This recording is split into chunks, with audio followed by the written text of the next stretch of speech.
नमस्कार मंडळी, मी तुमचा लाडका मित्र वरद विजय चव्हाण आणि मी तुम्हा सर्वांचं माझ्या युट्यूब चॅनलमध्ये स्वागत करत आहे. मंडळी, सापळा रचणार कोण अडकणार कोण या टॅगलाईन सकट एक नवीन मराठी सिनेमा येत्या 26 जानेवारीला आपल्या भेटीला येणार आहे. अर्थातच ऋतिक रोशनच्या फायटर बरोबर या सिनेमाची फाईट आहे. पण आता बघू हा सिनेमा कसा टर्न आउट होतोय.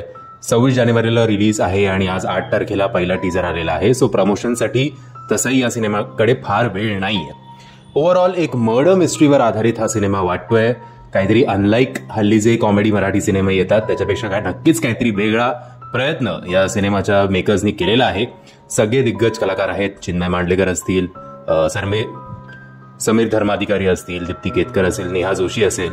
नेहा जोशीचं प्रामुख्याने बोलायचं झालं तर या टीजरमध्ये ती खाऊन टाकते बुवा. म्हणजे खास करून जेव्हा ती ते किंचाळते, रक्ताचा वास येतोय असं बोलत अंगात आलंय तिच्या काहीतरी.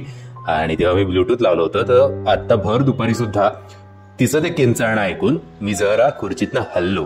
So hats off to her. तिच्या अभिनयाला खरंच आपण कौतुक करायला हवं. आणि ओव्हरऑल बघायला गेलं तर आता टीजरवरनं जी काय आपल्याला झलक मिळाली आहे, नो डाऊट काहीतरी वेगळा विषय आहे. बट सिनेमॅटिक एक्सपिरियन्स हा सिनेमा कितपत देईल याच्याबद्दल शंका आहे. हा सिनेमा अवलंबून आहे पूर्णपणे त्याच्या कथेवर आणि प्रत्येक कलाकाराच्या अभिनयावर. अभिनयाच्या बाबतीत तर कुठलाही मराठी कलाकार कधीच कमी पडत नाही. आणि इकडे तर एवढे अनुभवी आणि दिग्गज अभिनेते आहेत की हा सिनेमा अभिनय आणि कंटेंट या दोन गोष्टी थ्रू तुम्हाला खुर्चीला बांधून ठेवेल असं आत्ता तरी वाटतंय. बाकी बघूया. ओव्हरऑल हा मला नाटकाचा विषय जास्त वाटत होता, कारण असं फार कॅमेरा वर्क आणि असं काही नाहीये. कॅमेरा लावून स्टेडी ठेवला आणि डिरेक्शन प्रत्येकाच्या अभिनयावर आणि प्रत्येकाच्या लाईन्सवर जास्त असेल असं मला वाटतंय. ओव्हरऑल ट्रेलर बघून नंतर आपल्याला अंदाज येईलच की आता 2023च्या काळात हा सिनेमा एक सिनेमा म्हणून थिएटरमध्ये बघण्या योग्य किती आहे ते. तसं पण हा माहिती नाही, असं क्युरिओसिटी जनरेट करणारा नक्कीच आहे. बट ओव्हरऑल जरा ज्या प्रकारची ट्रीटमेंट सिनेमाला देण्यात आली आहे त्याच्यावरनं आत्ता तरी मी कन्फ्युज आहे की काय करायचं बुवा या सिनेमाच्या बद्दल.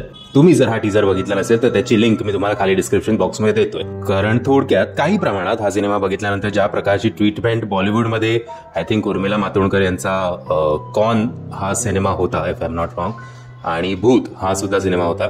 पण तो त्यावेळेला आला होता अर्ली 2000 मध्ये. आता जर तो 2023 मध्ये आला असता तर माहिती नाही, असं मी तरी कन्फ्युज आहे बुवा. मला तुम्ही कमेंट्स करून सांगा की माझं हे कन्फ्युजन कितपत योग्य आहे की नाही ते.